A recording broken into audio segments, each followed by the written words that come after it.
자, 275페이지를 일단 보세요. 그러면 141조 법조문은 뭐라 했냐면 취소한 법률행위는 처음부터 뭐 해야 된다? 무효인 것으로 된다. 그렇죠? 소급해서 무효하는 거죠. 그러나 제한 능력자는 그 행위로 인하여 받은 이익이 현저하는 한도에서 상환할 책임이 있다라고 되어 있죠. 이게 뭔 얘기냐면 배웠어요. 일단 법률행위가 무효가 되거나 취소가 되면 이행제는 이행할 필요가 없고 이행 후에는 뭐라고 했어요? 부당이득이라고 했죠. 돌려줘야 돼요. 근데 우리 민법에는 부당이득에 반한 범위를 규정하고 있어요. 그래서 어떻게 되냐면 선의자는, 즉 몰랐던 사람은 현존 이익의 한도에서 반환하면 되고 악의자는, 알았던 사람은 받은 거에다가 이자에다가 손해배상까지 해줘라 라고 되어 있어요. 그래서 부당이득의 반환 범위가 선의자인지 악의자인지 따라서 달라져요. 법적으로. 근데 제한 능력자인 경우, 아까 제한 능력자는 선악 필요 없이 무조건 뭐만 주면 된다? 뭐만 주면 돼? 현존 이익만 주면 된다고 되어 있는 거예요. 그래서 원래 선의자는 현존 이익, 악의자는 받은 거에다 이자의 손해배상인데 제한 능력자는 선악 다 필요 없고 뭐만 주면 돼? 현존 이익의 한도에서만 주면 된다는 거예요.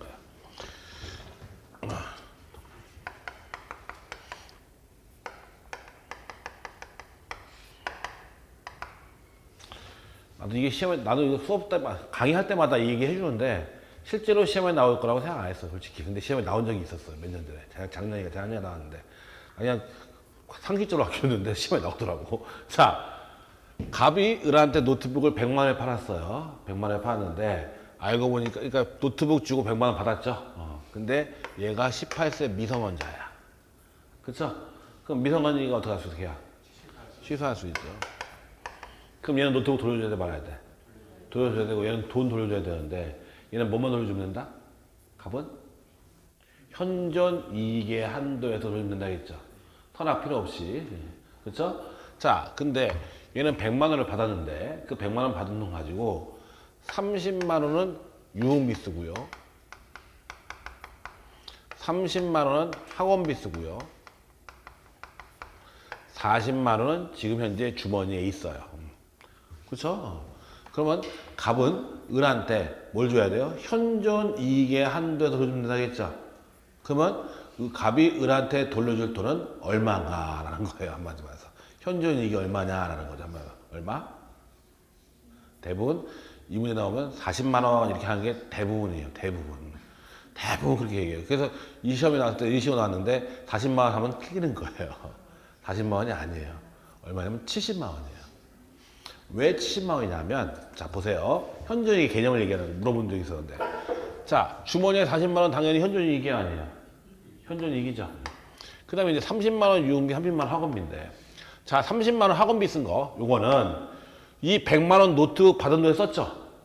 썼지만, 이걸 쓰는 바람에 자기가 어차피 들어갈 돈이 안 들어갈 돈이야. 어차피 들어갈 돈이니까 자신의 다른 돈을 아낀 거 아니야. 통장에 있던 돈을 아낀 거 아니야, 그것 때문에. 그러니까 이것도 현존이익이 있는 걸로 보는 거예요. 왜냐면 지 돈을 아꼈으니까. 그렇지만 이 30만 원 유흥비는 안 받았으면 썼어, 안 썼어? 안 썼지. 그러니까 저거 현존이익이 없는 거예요, 한마디로 해서. 알겠어요, 뭔 얘기인지? 그러니까 그치, 정답이지. 그러니까 제한력자는 돈 받으면 어떻게 되냐면 절대로 학원비나 이런 필요한 돈, 뭐 식료품 이런 쓰면 안 돼, 절대. 뭘로 해야 돼? 유흥비로 탕진해야 돼, 다. 탕진해야 돼. 알겠어요, 뭔 얘기인지? 근데 이제 판례에 보면 이제 그게 있어요. 또 이제 여기 또 중요한 게 있어요. 침 흘리면 이제 침 흘리기 시작하면 이제 알아야 되는데요, 당연히. 자, 우리 판례는요. 그게 금전인 경우에는 현존 이익이 전부 있는 걸로 추정을 해요. 즉 다시 말해서 갑한테 100만 원이 전부 다 있는 걸로 들어간다. 추정이 돼 버려요. 따라서 현존 이익이 없다는 것은 없다고 주장하는 자가 어떻게 하면 입증을 해야 돼요. 즉 100만 원 받았잖아요. 그럼 100만 원이 다 있다고 추정이 된다고. 그러니까 100만 원이 현재 없다는 것은 누가 입증하냐면 없다고 주장하는 갑이 입증을 해야 돼요. 즉 다시 말해서 유흥비 썼다는 걸 누가 입증해야 돼? 갑이 입증해야 돼요. 그러니까 술 먹고 다 먹고 영수증 꼭 챙기면 되는 거예요. 한마디로 말해서. 꼭 챙겨야 돼. 입증해야 되니까 한마디로 말해서. 알겠죠? 뭔 얘기인지? 이렇게 들어가는 거예요.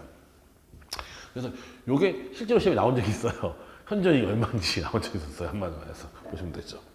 자, 아무튼 그 얘기고. 그 다음에 140조 보세요. 법률행위 취소권자. 취소할 수 있는 법률행위는 제한 능력자, 착오로 인하거나 사기 강박에 의해서 의사표시한 자, 그의 대리인 또는 승계인만이 취소할 수 있다. 나와 있죠. 그래서 당연한 얘기잖아. 취소권자, 취소 사유가 제한 능력자, 착오, 사기 강박밖에 없으니까 그 세 개에다가 대리인, 승계인 이렇게 되는 거죠. 한마디로 말해서. 그 다음에 142조 취소의 상대방. 취소할 수 있는 법률행위에 상대방이 확정된 경우에는 그 취소는 상대방에 대한 뭘로 해라? 의사표시. 취소권이 있다고 해도 취소된 건 아니니까 취소야 라고 얘기해야 돼요? 말아야 돼요? 해야죠. 상대방한테 취소야 라고 의사를 표시해라 라는 얘기예요. 보시면 되죠. 자, 뒷장 넘겨보면 2번 법률의 취소권자 하고 나와서 제한능력자 동그라미 2번 착오로 인하거나 사기 강박에서 의사표시한 자 또는 한번 대리인, 거기 잘 보세요. 대리인, 거기 보면 제한 능력자의 법정 대리는 제한 능력자의 의사표시를 단독으로 들어갈 수 있다. 취소할 수 있다. 나와 있죠? 그 다음에 밑에 줄 보면 임의 대리인은 본인의 취소권을 대리할 뿐이며 임의 대리인 스스로 취소권자가 되는 것은 아니다.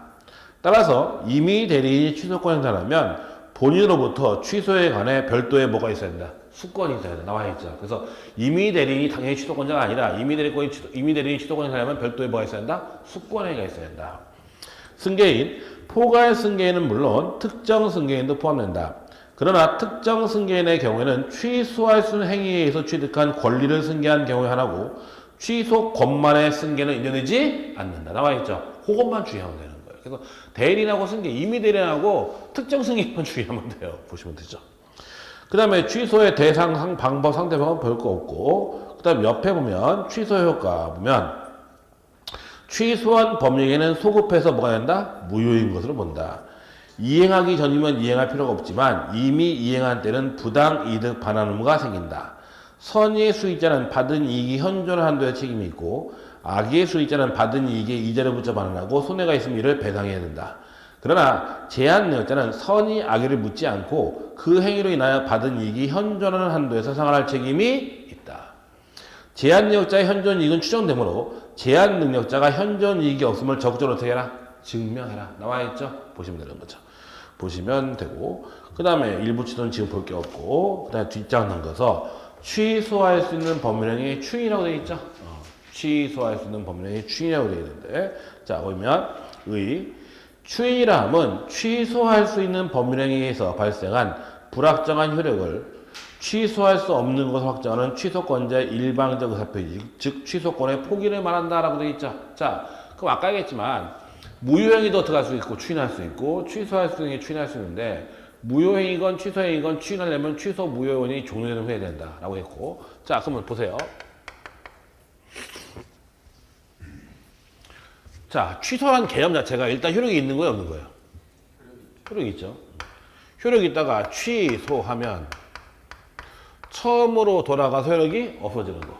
그래서 취소라는 개념 자체가 일단 효력이 있다가 취소하면 무효하고 똑같이 돼버리는 거죠. 아마 이게 이제 돌아가는 소급효라고 하죠. 그러면 취소할 수도 있고 취소할 수도 있고 추인할 수도 있어 없어요? 추인할 수 있죠. 그럼 추인의 개념은 뭐냐? 추인은 원래 유효한 거예요, 무효인 거예요, 이거? 유효한 건데 계속 어떻게 하는 거야? 추인하면 어떻게 돼요? 계속 유효하게 돼 보이지. 원래 유효한 게 계속 유효하게 되는 거 아니에요? 취소할 수 있는 범위를 추인하면 원래 유효한 걸 계속 유효하게 만드는 거 아니야. 결국 취소권을 어떻게 하겠다? 포기하겠다는 얘기다. 뭐 소급해서 유효가 된다 그게 아니죠. 원래부터 유효한 거였지 한마디로 해서. 그래서 취소할 수 있는 법령의 추인이란 결국 취소권의 포기를 말한다. 취소권 행사하지 않겠다는 얘기다라는 거죠. 한마디로 해서. 보시면 되고 반가로 2번 거의 취소 동그라미 2번 추인은 추인할 수 있냐 즉 취소권자가 해야 된다고 되어 있죠. 원래 법에 보면 뭐라 했냐면 추인은 140조에 규정한 자가 추인할 수 있다고 되어 있어요. 140조가 뭐냐면 취소권자예요. 취소권자와 추인권자는 동일해요. 근데 거기 뭐냐면 추인은 140조에 규정한 자가 추인할 수 있고 취소의 원인이 종료된 후에 해야 된다고 되어 있어요. 근데 문제는 거기 나오죠. 두 번째 보면 추인은 취소의 원인이 어떻게 한다며? 종료한 후에 하여야 한다. 라고 되어 있죠. 자, 보세요.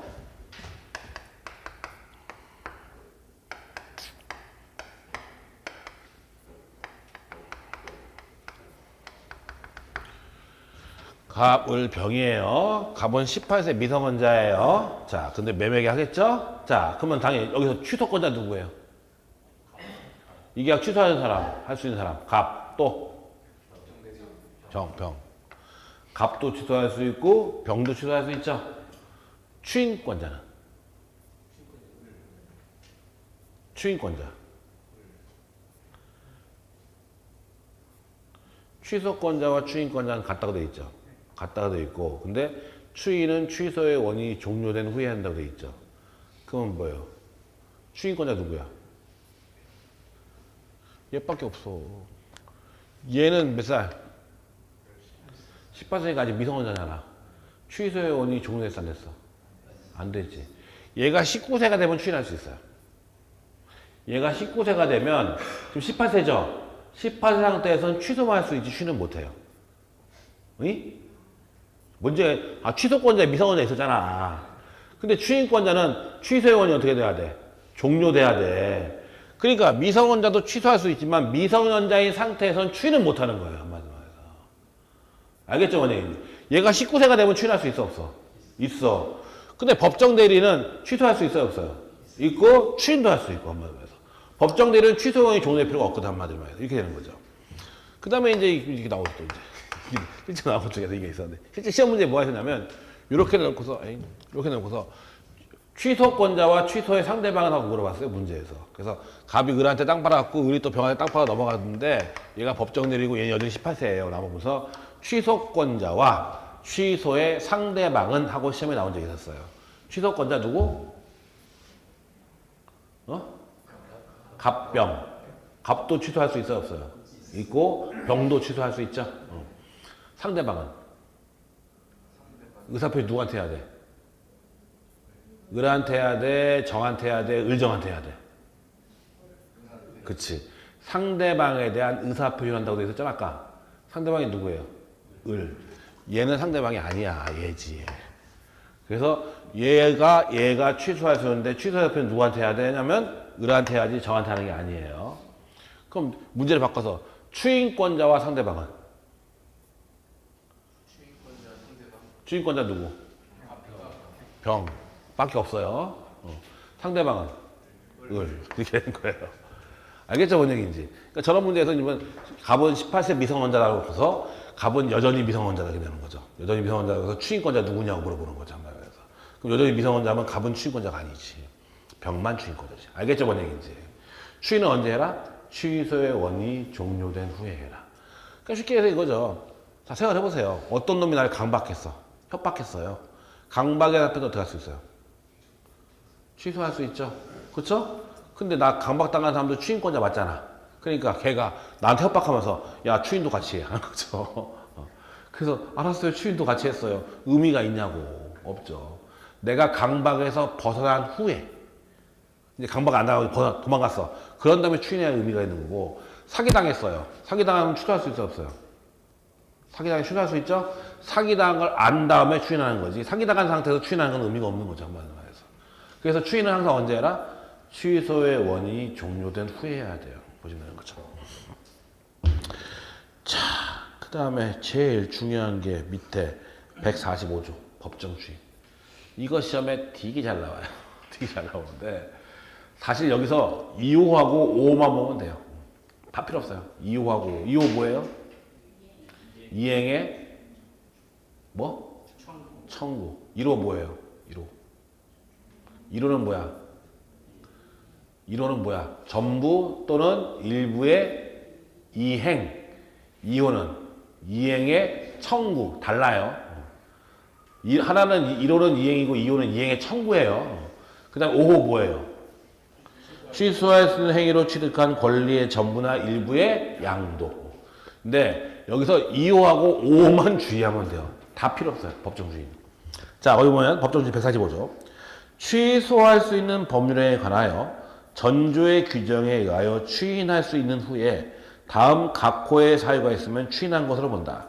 그러나 이 일을 보려할 땐 그렇지 않은데 전부나 일부 이행, 이행의 청구, 경계, 담보 제공, 취소할 행위로 취득한 권리의 전부나 일부 양도 강제입에 나와 있는데 자, 2호하고 5호만 보면 되는데 잠깐 얘기해 볼게요. 자, 법정 추인이 뭐냐면 말 그대로 법이 정한 추인이에요. 법이 인정한 추인인데, 법이 정한 추인 사유인데, 이것도 추인이에요, 아니에요? 법정 추인도 추인이 아니야. 추인이니까 전조의 규정이 되는데, 전조의 규정이 뭐냐면, 취소의 원이 종료된 후에 해야 된다는 거예요. 법정 추인도 마찬가지로 추인이니까, 취소의 원이 어떻게 한다며? 종료된 후에 해야 된다는 거예요. 자, 보세요, 어떻게 하나. 을이 갑을 사기쳤어요. 사기쳤어. 을이 갑을 사기쳐서 땅 팔았어요. 땅 팔았어요. 등이 넘어갔죠? 사기당해서 땅 샀어. 그럼 갑은 이게 어떻게 갔어, 당연히? 취소할 수 있죠? 취소할 수 있죠? 근데 갑이 사기당한 거 알면서 돈을 주는 거예요. 샀잖아. 갑이 사기당한 거 알면서 중도금, 잔금 줘요. 계약 인정한다는 거 만다는 거야. 인정한다는 거죠. 사기당한 거 알면서도 중도금, 잔금 준다는 것은 계약 어떻게 한다는 거야. 인정한다는 거죠. 거기 1호에 뭐라고 했어요? 전부 또는 일부의 이행. 이행했잖아. 중도금이나 잔금 주는 건, 중도금 주는 건 일부 이행하는 거 아니야. 말해서. 그쵸? 알겠죠? 뭔 얘기인지. 그 다음에, 마찬가지예요. 을이 서류 줘요. 을이 서류 줘요. 서류 줘. 근데 갑이 사기당한 거 알면서 받아. 계약 인정한다는 걸 만다는 거야. 인정한다는 거잖아. 그쵸? 알겠죠? 뭔 얘기인지. 전부나 일부의 이행은 누가 했든지 간에 법정 추인이에요. 자, 이렇게 보자. 헷갈리면. 갑으로 바꾸니까 헷갈린 것 같은데. 이게 5호 때문에 사실 이렇게 표현한 건데. 사기쳤다. 사기쳤으니까 얘는 어떻게 할 수 있어요? 계약. 취소할 수 있는데. 얘가 서류 준다. 사기당한 거 알면서 서류 줘. 계약 인정한 거야, 만 거야? 인정한 거야. 서류 주는 것은 계약을 어떻게 하는 거야? 이행하는 거죠. 얘가 중도금 주는데 받네? 받아. 인정한 거야, 만 거야? 인정한 거죠. 그러니까 1호에 전부 또는 일부의 이행은 뭐예요? 법정 추인이다. 누가 했더니 간에. 근데 2호를 보세요. 뭐라고 했어요? 2호에 뭐라고 했어? 이행의 청구라고 돼 있죠. 갑이 을 보고 돈 내놔 하는 거예요. 사기당한 거 안 다음에 갑이 을 보고 취소할 수 있죠. 갑은 돈 내놔 하는 거예요. 그럼 뭐 이행이야, 이행의 청구야. 중도금 내놔, 잔금 내놔, 돈 내놔 뭐예요? 이행의 청구죠. 그쵸? 그럼 갑은 계약 인정한다는 거 만다는 거야. 인정한다는 거죠. 그러니까 법정 추인이야. 을이 갑 보고 서류 내놔 하는 거예요. 을이 갑 보고 뭐라고 했어요?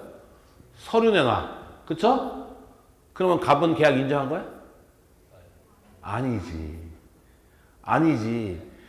갑이 돈 내놔 그러면 계약을 인정한 거지만 을이 서류 내놔는 인정한 게 아니에요. 알겠어요? 뭔 얘기인지? 그래서 이행의 청구는 취소권자가 이행을 청구했을 때 법정 추인이지만 상대방이 하면 법정 추인이 아니에요. 5호도 마찬가지. 그래서 1호부터 6호가 있는데 둘 다 뭐든지 전부 다 누가 했더니 다 법정 추인이야 원래. 추인인데 2호하고 5호는 두 번째 2호하고 5호는 상대방이 하는 건 아니에요. 상대방의 이행 청구는 법정 추인이 아닌 것이고. 자, 5호를 보세요. 자, 5호에 보면 뭐라 했어요? 취소할 수 행위를 취득한 권리의 전부나 일부 양도라고 돼 있죠. 자, 봐봐요. 어떻게 나? 을이 사기쳐서, 자, 보세요. 을이 사기쳐서 갑이 땅을 샀어요. 땅 샀어? 취소할 수 있어, 없어? 있고, 추인할 수도 있죠. 추인할 수도 있는데 사기당한 거 안 상태에서 이걸 병한테 파네? 사기당한 거 알면서 팔아. 혹은 여기다 저당 결정하네? 인정한다는 걸 만드는 거야. 내 거 인정한 거잖아. 그러니까 취소할 수 행위로 취득한 권리의 전부나 일부의 양도. 취소권자가 했을 때는 법정 추인이다. 근데 사기당해서 땅 팔았어요. 등이 넘어갔죠?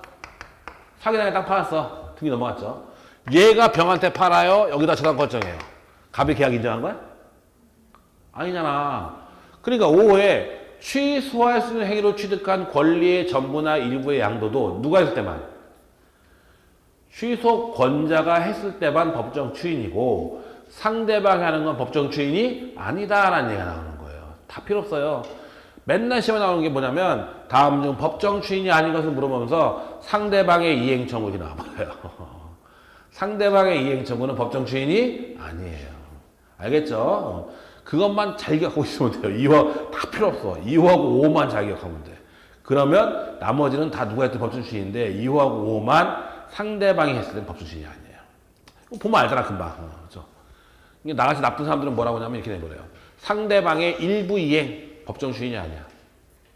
상대방의 일부 이행 법정 추인이 아니에요. 법정 추인이 아니야. 맞아. 1호. 전부 또는 일부에 뭐예요? 내가 뭐라서 상대방의 일부 이행이라고 했죠. 이행의 청구라고 안 했지. 중도금 주고 받은 거 아니야. 상대방이 중도금 주고 받은 거잖아.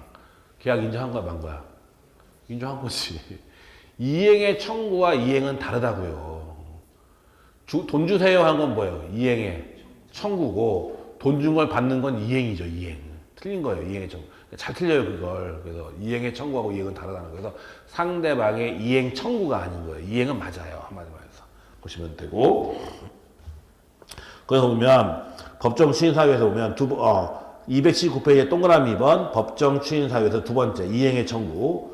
취소권자가 채권자로서 상대방에게 이행을 청구한 경우만 의미하고 상대방으로부터 이행의 청구를 받은 경우는 포함시키지 않는다. 그 다음 다섯 번째, 취소할 수 있는 행위로 취득한 권리의 전부나 일부 양도, 취소권자의 양도에 한하며 상대방의 양도는 포함시키지 않는다. 나와 있죠? 그 얘기 다 필요 없고 2하고 5만 주의하면 돼요. 7번 취소권 설명. 취소권은 언제부터? 추인할 수 있는 날부터 몇 년? 3년. 법률해야 날부터 몇 년? 10년. 둘 중에 하나 지나면 끝이에요. 언제부터? 추인할 수 있는 날로부터 몇 년?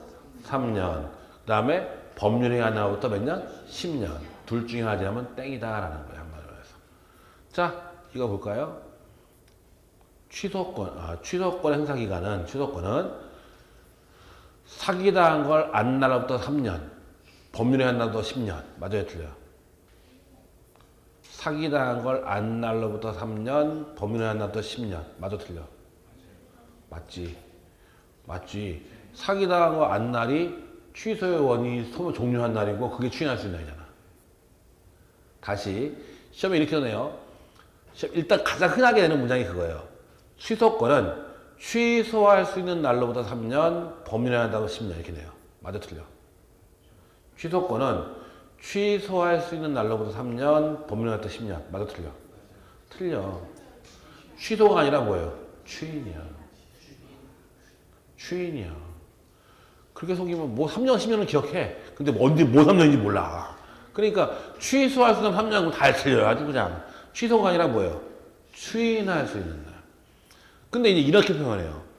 취소의 원인이 종료되는 날로 3년. 이렇게 나기도 해요. 맞아, 틀려? 취소의 원인이 종료된 날로부터 3년. 맞아, 틀려? 맞지? 그게 추인할 수 있는 날이잖아. 똑같은 얘기예요, 그게. 추인할 수 있는 날이건 취소의 원인이 종료된 날이건 같은 날을 의미하는 거죠. 표현을 달리 하는 거예요. 그러니까 이 문장에서 추인할 수 있는 날 그럼 알아. 근데 취소의 원인이 종료된 날 그럼 이게 뭔가 이러고 있다니까. 똑같은 말인데. 아니면 사기당한 걸 안 날. 같은 말이야, 다른 말이야? 같은 말이야. 강박에서 벗어난 날, 사기당한 걸 안 날. 똑같은 말이잖아요. 취소의 원인이 종료되니까. 한 말로 해서. 알겠죠, 뭔 얘기인지. 그래서 일단 추인할 수 있는 날부터 몇 년? 3년. 법률에 나도 몇 년? 10년인데 표를 낼 때 이제 틀린 거 낼 때는 취소할 수 있는 날 내버리고 똑같은 표를 낼 때 이제 취소원이 종료된 날, 뭐 사기당한 걸 안 날, 뭐 강박에서 벗어나 똑같은 말이에요. 결국은 보시면 거죠. 알겠죠? 뭔 얘기인지 그렇게 보시면 되고. 그 다음에 쭉 넘어가자. 넘어가서 지금부터 부가에 나올 때다. 부가.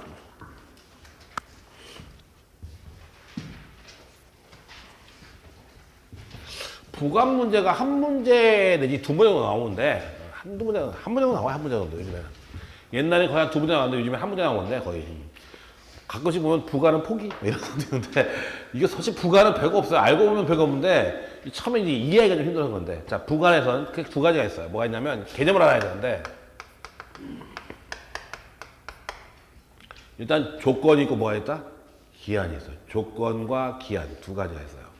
그럼 조건은 뭐고 기한은 뭐 할 때? 조건 기한은 법률행위 효력에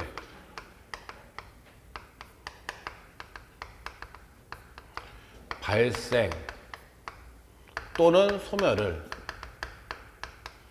장래 조건은 불확실 기한은 확실한 사실에 의존하는 종된 규율 혹은 종된 의사표시 이렇게 얘기해요. 자, 조건과 기한이 있는데 법률행위의 효력의 발생 또는 소멸을 장래의 불확실한 사실에 의존케 하는 건 뭐냐면 뭐예요? 조건. 장래의 확실한 사실에 의존하는 것은 기한이에요. 그래서 조건과 기한은 확실하냐 불확실하냐의 차이예요. 확실하냐 불확실하냐의 차이다. 자, 생각을 해보자. 남편분께서 부인분께서 말씀하신다.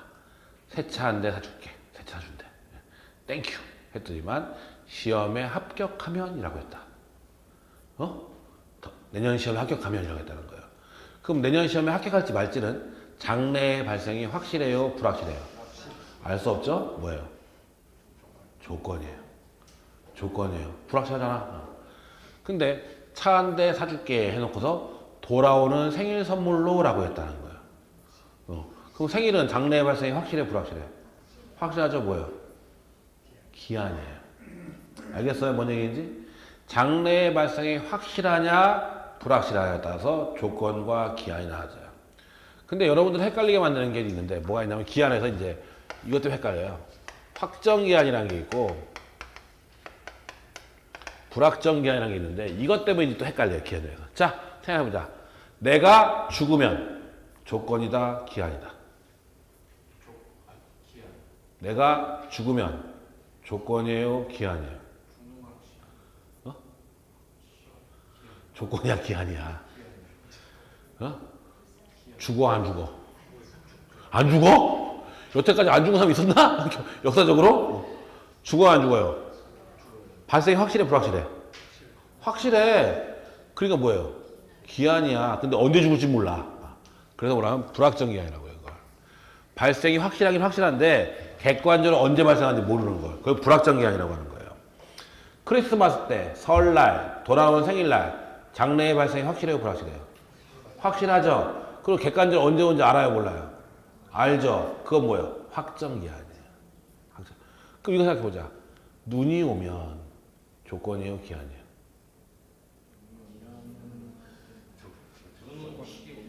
확실히 오지, 그치? 확실히 올 거 아니야? 기한이야. 근데 언제 올지 몰라. 불확정기한. 우리나라 뭐 열대지방도 아니고 올 거 아니야. 저게 정답이야. 확실하냐 불확실하냐잖아요. 그쵸? 눈이 오면 올 거 아니야. 기한이고 언제 올지 모르니까 불확정기한이 그것만. 근데 이거 해볼까요? 내일 눈이 오면 조건이에요. 내일 눈이 올지 안 올지는 장래의 발생 확실해 불확실해? 불확실하거든. 그러니까 그냥 눈이 오면 오잖아. 그러니까 그건 기한인 거고 내일 눈이 오면 올까 안 올까 모르잖아. 그러니까 그건 조건인 거예요. 한마디로 말해서.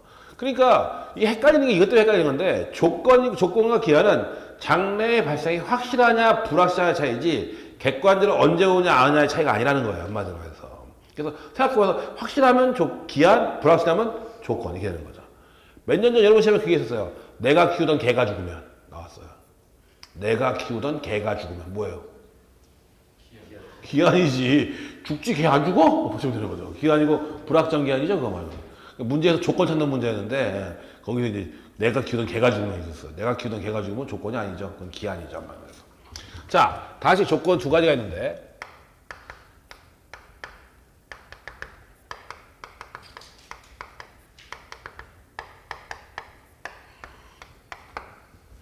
조건은 다시 정지 조건, 해제 조건.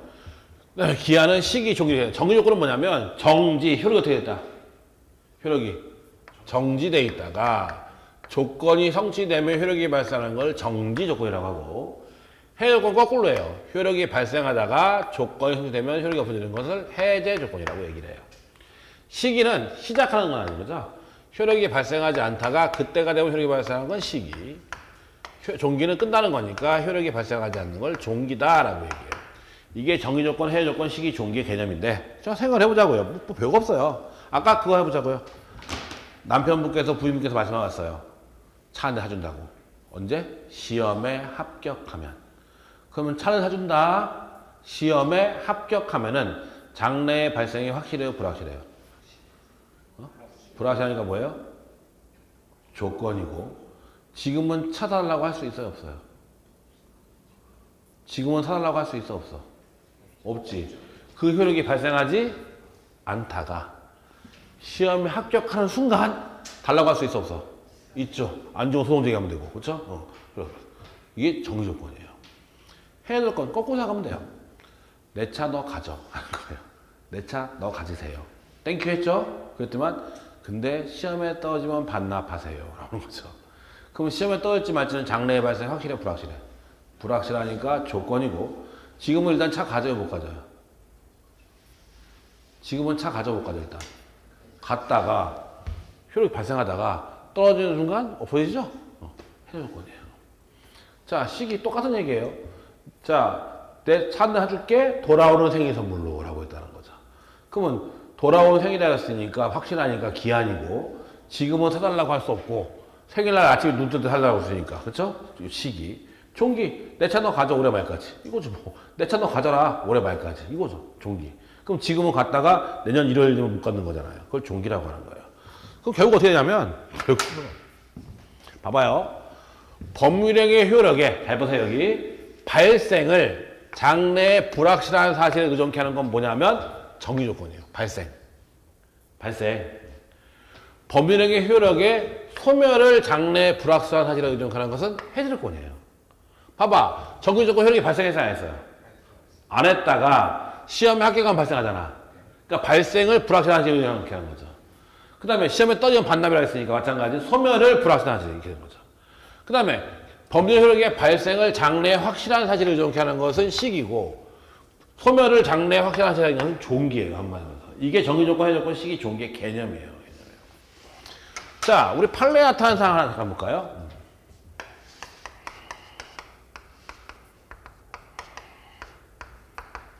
판례에 나타난 상황 중에 약혼 예물에 대한 판례가 있는데 자, 이 판례 잠깐 볼게요.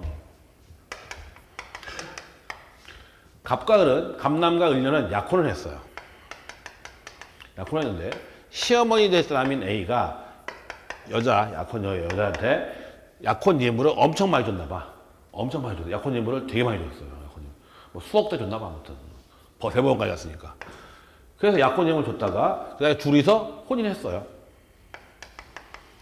결혼하고 일주일 만에 이혼했어요. 시어머니 될 사람이 며느리 될 사람한테 약혼임을 잔뜩 줬는데 얘들이 결혼을 한 다음에 일주일 만에 이혼해버린 거예요. 그랬더니 시어머니가 전 며느리죠? 며느리를 상대로 약혼임을 돌려줘라고 소송을 제기한 사건이 있었어요. 너한테 간 약혼임을 돌려달라. 소송을 제기한 사건이 있었는데 이때 며느리는 약혼임을 돌려줘야 하느냐 하는 문제가 발생했던 거예요. 이게 이제 대법원까지 간 사건인데 자 보세요. 그럼 약혼예물의 법적 성격을 살펴보자. 약혼예물은 일단 을 거야 아니야? 일단 을 거죠. 을 거죠. 근데 어떻게 하면? 파혼하면 돌려줘야 돼 말아야 돼? 결혼하면 돌려줄 필요 없고 일단 파혼하면 돌려주는 거잖아. 약혼예물이라는 것은 파혼하면 돌려줘야 돼 말아야 돼? 돌려줘야죠. 그렇잖아. 그러니까 약혼예물이라는 것은 그림이 이렇게 되는데 자 약혼하고 파혼하고 장래에 파혼할지 말지 결혼할지 말지는 장래의 발생이 확실해요 불확실해요? 약혼했죠? 반드시 결혼하는 건 아니잖아. 드라마 보면 뛰어나가 도망다니는 사람 많잖아. 그렇죠? 그러니까 불확실한 거죠 한마디만 해서. 그럼 이건 뭐예요? 조건이야 기한이야? 불확실하니까 뭐야? 조건이지. 조건이고 이 그림은 조건 중에 무슨 조건? 해요. 따라서 약혼예물이란 파혼, 다른 말로 혼인불성립이라고 하는데 혼인불성립을 해제 조건으로 하는 증여계약이라는 거야. 증여계약. 근데 결혼했어 안 했어? 불과 일주일만 이용했지만 결혼을 했잖아. 조건 형태지. 알았으니까 계속 효력이 있는 거지. 그러니까 돌릴 필요는 없다지. 그쵸? 자, 보세요. 아까 그 얘기 해줬고 다시 보세요. 시험에 떨어지면 차 반납해라고 했잖아. 여러분한테, 자, 차 내 가져라. 시험에 떨어지면 반납해라고 했잖아요. 시험에 안 떨어져서 합격했어. 그러면 떨어진 게 아니라 합격했잖아. 그럼 차 돌려줘, 안 돌려줘? 계속 갔잖아. 계속 효력이 발생하잖아. 조건 형식 아니면. 마찬가지잖아요. 파원이 안 됐잖아. 그러니까 계속 효력이 있으니까 돌릴 필요가 없다. 한마디로. 알겠죠, 원님? 이렇게 돌아가는 거예요. 그 다음에 이제 여러분들 헷갈리는 판례가 하나 있어요. 뭐가 있냐면, 이거.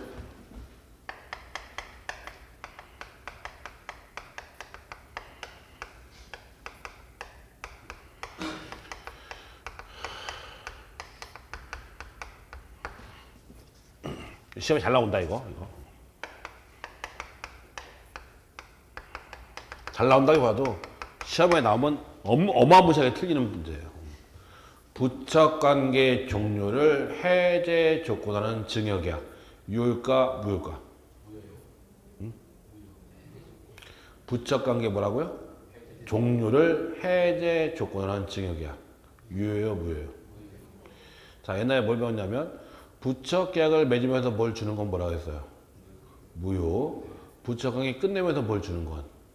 유효라고 했죠? 그거 기억해 못해요. 기억하죠? 그럼 부척관계 종료를 해제 조건한 증여계약은 유효일까요, 무효일까요?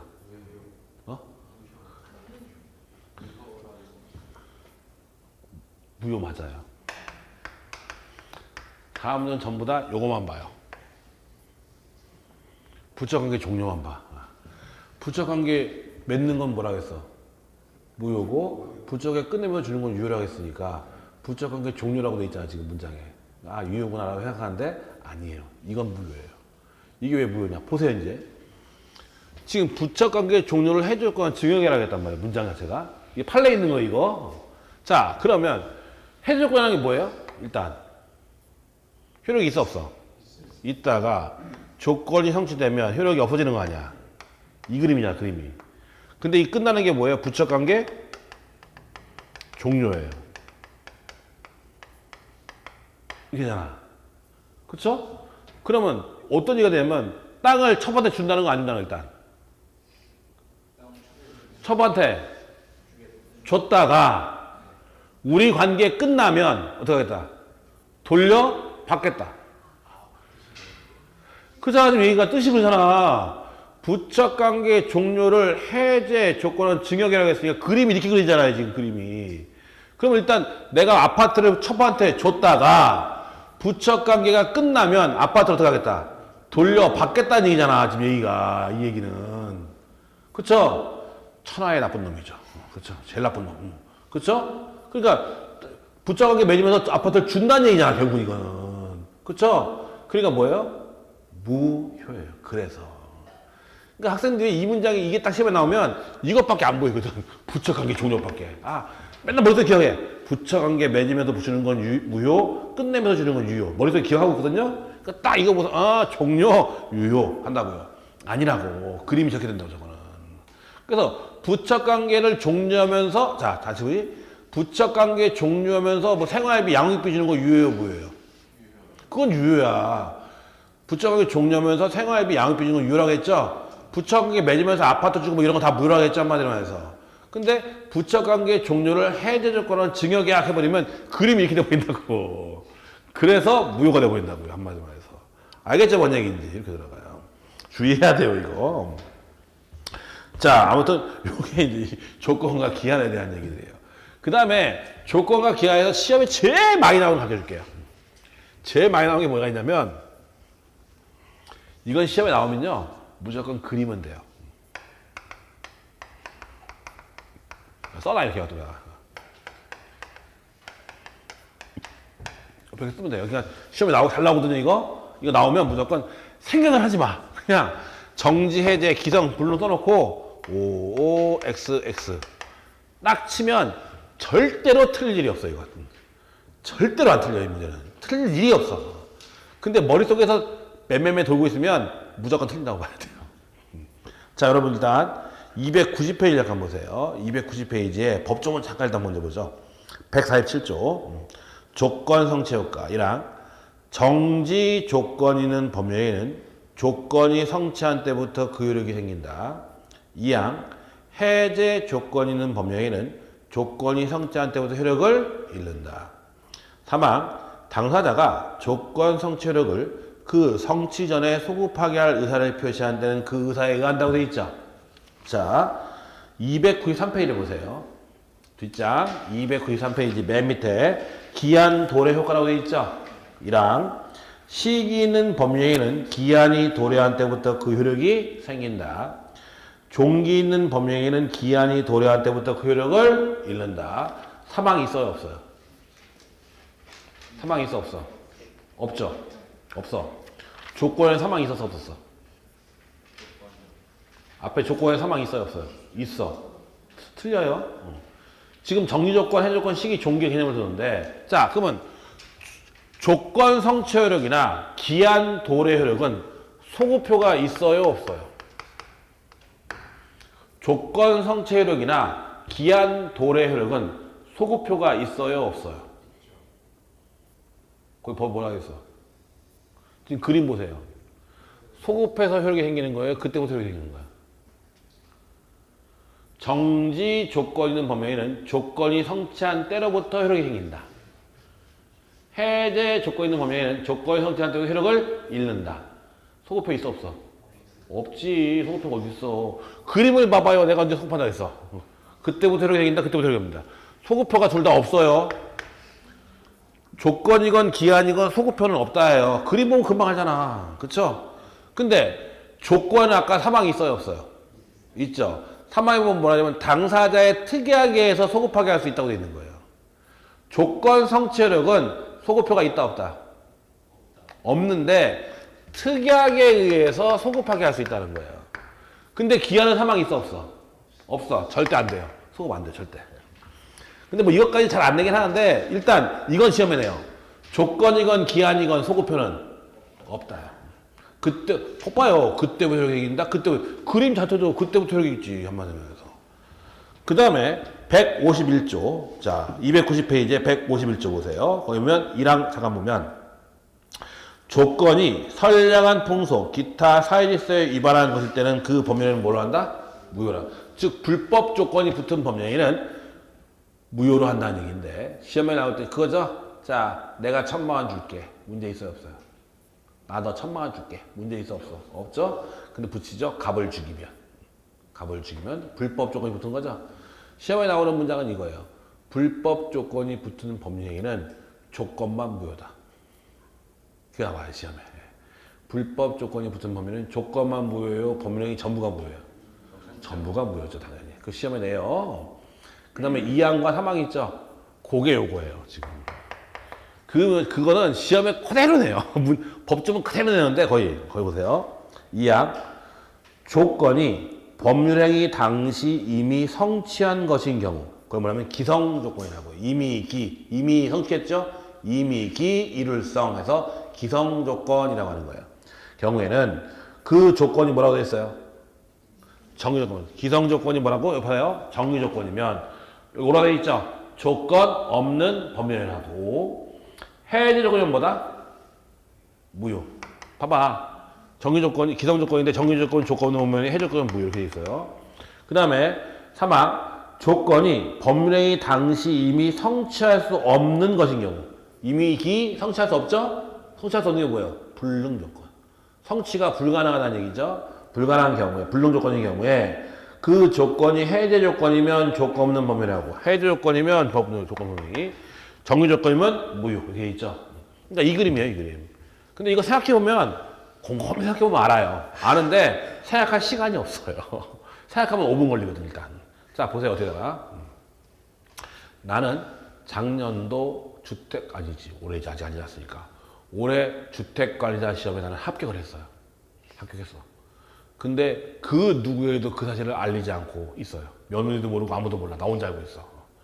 근데만 남편이 갑자기 뜬금없이 한마디를 해요. 주택관리사 시험에 합격하면 차 줄게. 자, 그럼 보세요.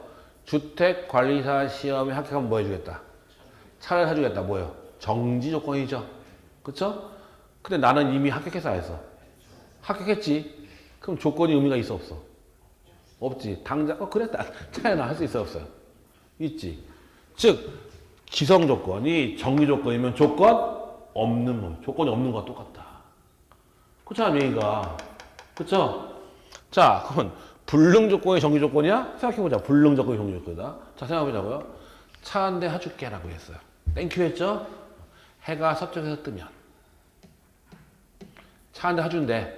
언제? 해가 서쪽에서 뜨면. 해가 서쪽에서 뜨면 차 사주겠다. 정기 조건이죠? 또 안 떠. 사주겠다는 안 사주겠다는 거야. 무효란 얘기죠.